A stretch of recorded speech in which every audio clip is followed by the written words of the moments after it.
What's up, everybody? Adam Prime back again. And like I said last week, this week on the Blazing Toku Moviethon, we are covering Ultraman Zero Revenge of Belial. Why am I just putting so much hand movements into this intro? I don't know. Excitement. Because this was a fun movie. So, before we get into it, I'm going to probably be talking about spoilers for this movie. So, if you haven't watched it in the last 11 years, sorry, but there's Blu-rays. If you can get a Blu-ray, you can watch it. So this is my second time watching this movie, but unlike the last movies that I was saying I was retreading, I didn't talk about this before at all. So it's new for the Blazing Toku Moviethon, and it's a fun time. And to get into a summary real quick, it's almost very simple. It feels like a space adventure movie that has Ultraman in it, because it's Ultraman Zero finding out that there's a mysterious thing happening somewhere in the multiverse. Ooh. We get to see all the weird planets and balls and everything, and like look at their multiverse and how it works. It's really interesting. It was a really neat visual thing. But like only one Ultra could go that far from their own universe. So, Zero pretty much was like, I want to do it. I'm going to do it. And everyone's like, alright. Here's a bracelet. It has contained energy from the plasma spark. You have 3 times to use it. After that, you may not be able to make it home, because the energy is supposed to help you come home. But we can watch on this tower from pretty much, because we brought the same blinking light, so every time you use it, we know how many lives you have left. I'm making lives as a video game reference, so it's not actually, like, he's not going to die if he runs out of this. Well, theoretically. So he gets to the other universe, and pretty much this universe has, Belial has taken over. How is he back alive? I'm not sure. If there's some media that explains why Belial's alive now as Kaiser Belial, because I guess now he no longer has Ultra in the title, which it's just Belial, now he has a scar on his face, and he has a big, flowing, nice cape. And later on he gets long, red, painted fingernails, so he looks his Sunday's best. And he's pretty much taken over this universe. We see him, it initially opens up where we see him pretty much coming in for this like kingdom of the Emerald City. I can't remember what the name of this planet was. It was the Emerald City. I don't know. Like the princess of there summons this, I guess their protective warrior, Mirror Knight, and he was just like, and you know, Belial do what Belial does best and tramples. Pretty much takes over the planet. His giant claw ship, which that was neat that he had a ship.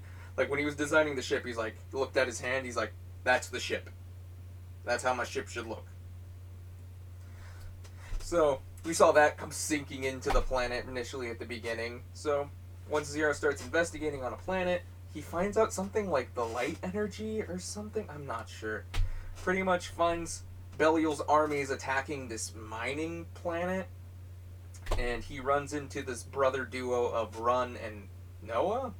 Noah? I don't know. I'm gonna call him Noah for now. And all of a sudden they're getting blasted by all these robots from Belial's army. And, you know, as Ultras do, he comes in to save the day, and as... Okay, this might sound a little morbid. But as the brothers are pretty much in a Mufasa Scar position with less murder, he's like, I don't want to drop my tiny kid brother. Oh no.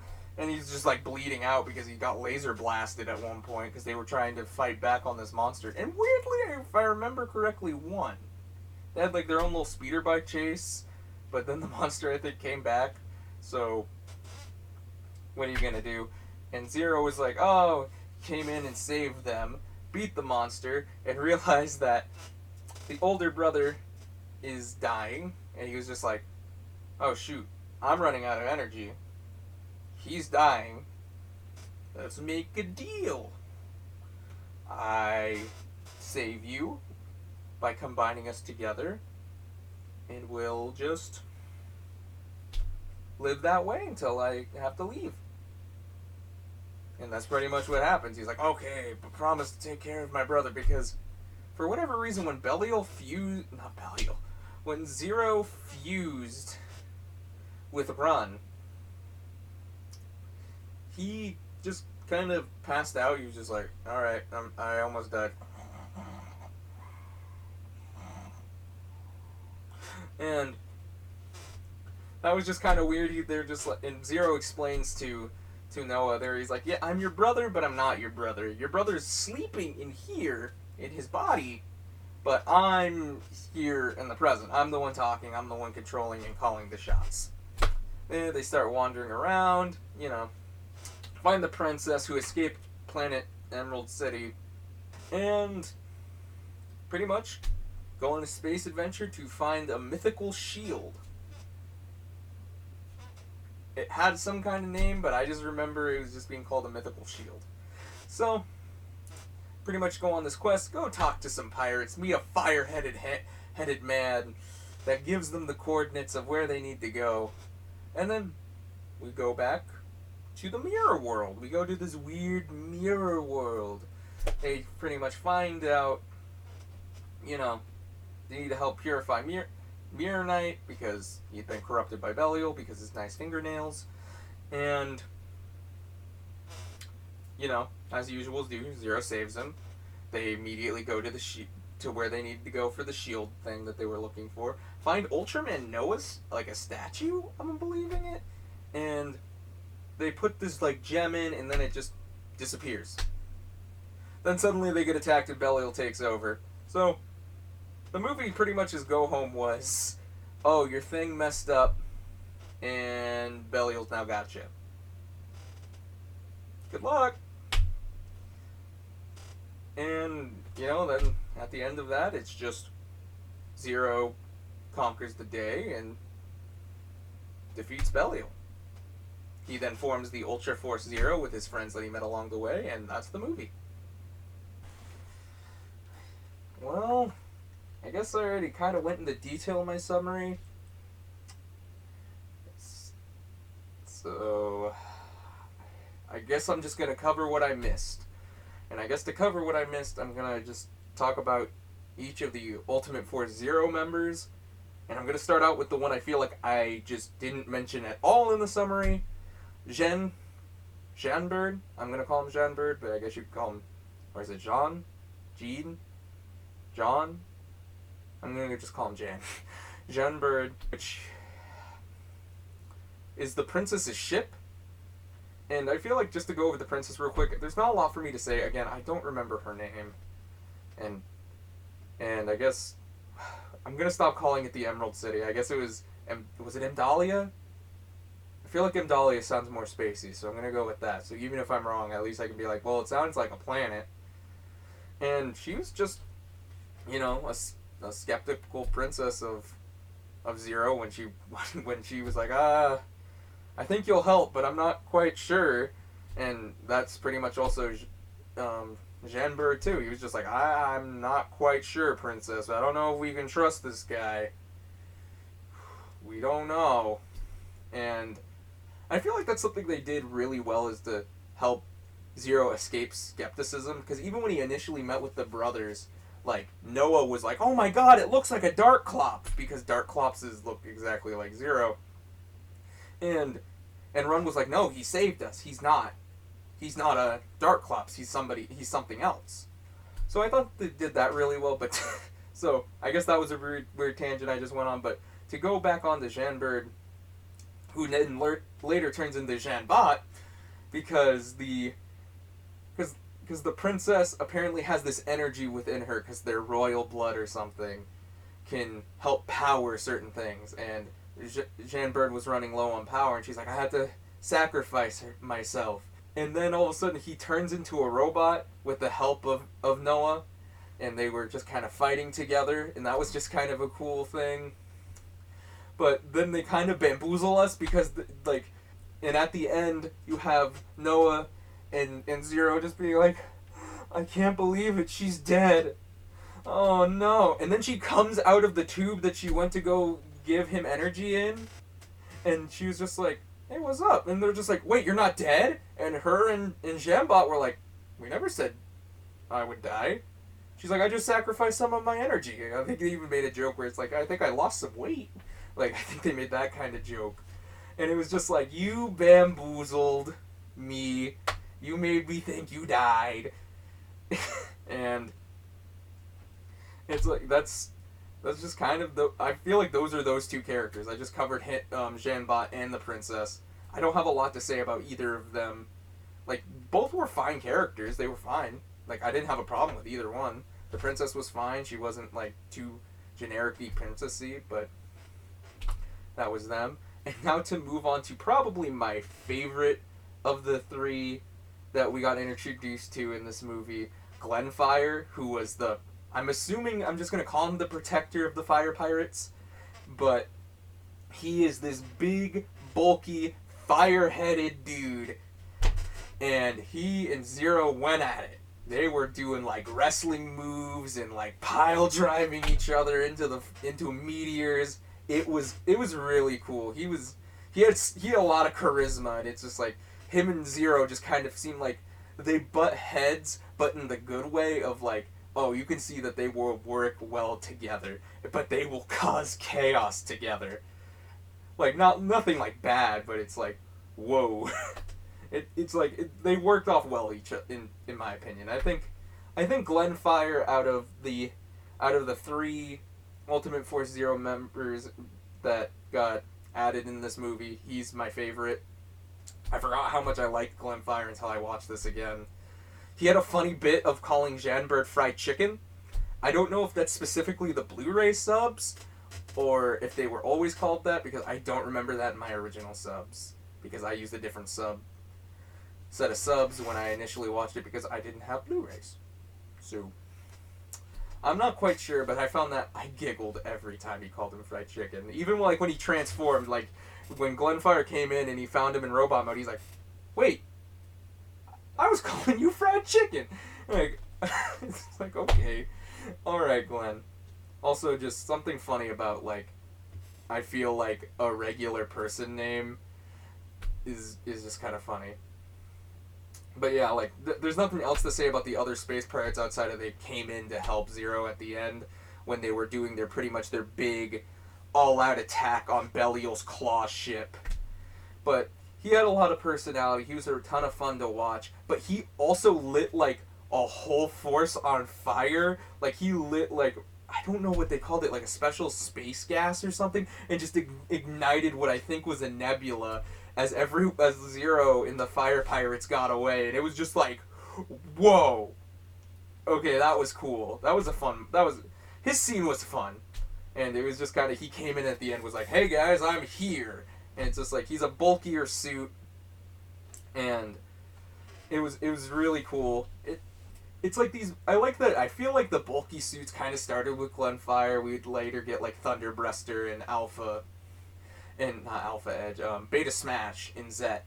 We get Thunderbreaster and Orb. I think those are cool. I feel like he's kind of maybe one of the starting types of that kind of suit, and I really do enjoy it. I like the beefier suits. And I guess to get to the final member of Mirror Knight, who's kind of a reference to Mirror Man. As a reference, I mean, like, I think they're from the same planet. I've never really watched a lot of Mirror Man. I know very little about it. Apparently they're airing episodes on YouTube right now, so if you're interested, I guess you can go catch an episode of Mirror Man. But, like, yeah. But Mirror Knight is really cool. I like his design also. Like, his helmet looks really cool. I love, like, the logo for, like, the knight, for almost, like, a knight helmet look. And, like, you even hear, like, he has a history of, like, a 2D world person, but his mom was from Amdalia. And he was just kind of there. He was, like, the first... I think he's the first one. I can't remember if the Dark Clops Zero attacks happened first, or if Amdalia getting attacked by Belial happened first. But whichever one happened But whichever happened, when we get to the new universe, one of the first fights we see is Mirror Knight fighting. And it was really cool. It's like he didn't even get to do much. Like, the princess summons, which I'm realizing the princess has both her and both Mirror Knight and Janbot. So I guess those both have princess. Glenfire's the odd man out, but whatever. Glenfire's cool. And she summons him from this compact, because I guess you can summon him in any reflective surface. And he's just like, oh god, you gotta get out of here, princess, and teleports her away in her crown. And then immediately tries to fight Belial. Doesn't go that well. He gets corrupted. And even his corrupted form, like, not gonna lie, those colors look pretty sweet. But that's just kind of Mirror Knight. It's like, I feel like out of the three, I feel like Mirror Knight kind of didn't get the most personality. It's like, yeah, he was mopey. He was like, don't mind me. I'm tainted now. And then Zero saved him. He's like, okay, fine. You saved me. And I think that's something funny, where it's like all the Ultimate Force Zero members in this just kind of feel like, with Glenfire, he's like, you beat me, therefore you have my respect. And then Mirror Knights, you purified me, so I'm going to help you, because I have to repay you. And Janbot's like, I'm here, because I helped out. And that's just kind of them. And Zero, obviously, because it's his movie, has to get a new power-up. And of Zero's first power-ups, of course, he gets his ultimate armor, I guess you could call it, which turns out that's the shield that they were looking for. It turns out like that. And it's neat. I like Ultimate Zero. He's fine. And like, I don't know what else to add there. Like, I meant to mention that in the summary, but whatever. It's both a big part of a movie, but it's more of like, oh, it's the final thing to help defeat Belial. Use it, bam, he's done. And that's just kind of it. After that, like, you see them back on the planet, and you have Noah, you have the princess, and you have Zero as Run, and he's just like, and they just were like, oh man, we can't believe we did it, we beat Belial. And like Zero just kind of is like, hey, I found this tiara, here you go, princess. And then all of a sudden, like, they were like, oh, okay, and like they kind of had a little conversation, and then Zero ejects out of Run, like, it's just like out of nowhere. Run falls over pretty much like a dead body, and Zero just doesn't say goodbye, just juts off into space, and it looks like he's crying. He's like, you can't see me cry, I'm too cool to cry. And it was just one of those things. It's like, wow, Zero, your friends that you met along the way, you just, nope. You know, Noah, you've been in his brother's body this whole time, but whatever. Just, okay, fine, Zero. And right as he's leaving, like, the other members were like, hey, you can't leave without us, Zero, which, by the way, like, Glenfire, Mirror Knight, okay, that's fine. I get why they would go with him, but Janbot? Aren't you the princess's ship? What are you doing? Like, you're just like, whatever. She doesn't need me as her ship. She can get another one. It's like, is that your thought? But yeah, no, that's kind of it. I guess to go over Belial's suit real quick, I pretty much said it in the summary. Like, yeah, he's a Claude. He has a epic cape. Like, a very elegant. I want that cape. If anyone knows where I can buy that cape, please, in the comments. With everything else I ask in the comments, just please tell me where to get it. For a reasonable price. And to cover the little brother character, I guess, real quick, there's a reason I'm bringing him up specifically. He was fine. He's a fun little kid character. He's fun, because you actually see him drive the thing while him and his brother are trying to defeat a monster before he fuses with Zero. But he's played by Tatsumi Hamada. And I think I pronounced that right. I'm not quite sure. I'm sorry if I butchered your name. But he would later go to play Riku, aka Ultraman G. So could you imagine if you told that kid playing him, he's like, oh, if you wait in 7 years, you're going to play the son of Belial. Like, do you think his mind would be blown? Like, how mind-boggling would that be? But I think that's a really neat thing to see, where it's like you see him in this Ultraman movie with Zero's first host and everything, and be a main character, and then this kid comes down later down the line, and Zero's still in his show. So, you know, that's just kind of ironic. It's really cool acting when you think about it. And that's the main reason I'm bringing him up, is because he played those two characters. It's insane. Then we never see Noah again, so I guess we probably might not ever, but I guess if you've watched a Jeeds movie, they do make a reference to him playing both characters. And like, that was with the Jan fight. And like, that was a neat little Easter egg almost. And that's pretty much all I'm bringing up about that. And overall, I like this movie. It's a fun movie. I think I like Mega Monster Battle Ultra Galaxy the movie more. I don't know why I said its full title, but I did. But that's more of my personal tastes, I think. I still like both movies. I can see myself watching these movies again, but if I'm just like, I want to watch a fun movie, I think I'm going to go with the Ultra Galaxy one first.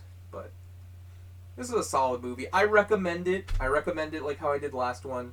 I honestly do feel like even this one you could still go in without any knowledge and still get enjoyment out of it, because again, I watched it without knowing the first one the first time and I still enjoyed it. I think it's good. And matter of fact, I feel like this one, I don't want to say it's a little bit better, because you get less ultras or anything. Like, I don't think that's a negative in the other one's favor, but this one is its own self-contained story. It gives you that feeling that Belial is still a threat without having to tell you, oh, he went to the old planet and we fought him and we destroyed him. No, you can enjoy this movie on its own, and I really appreciate that. But if you know it adds more. And it lets you know more of the, it's like, instead of feeling like, being like, oh, I feel like there's some like hatred towards this character, but you're like, I didn't see it, you know it's there, you know why it's there. And that's just kind of it. But I think that's all I gotta say this week. It's a little all over the place. I really didn't have any good jokes or anything to throw in this week. I just kind of doing this because Ultraman Day is upon us. I hope you guys have a fun Ultraman Day. I know I'm probably going to be watching Ultraman all day. And until next weekend, which I guess, you know what, I want to do another week of another Ultraman movie. So, Art Belial, go over there. I'm going to be covering Ultraman Saga, because that's another movie I've been really meaning to watch. And might as well watch it. So, get ready for a third week in a row of another Ultra movie. So, with Saga being next week, I guess I'll see you guys later. Bye.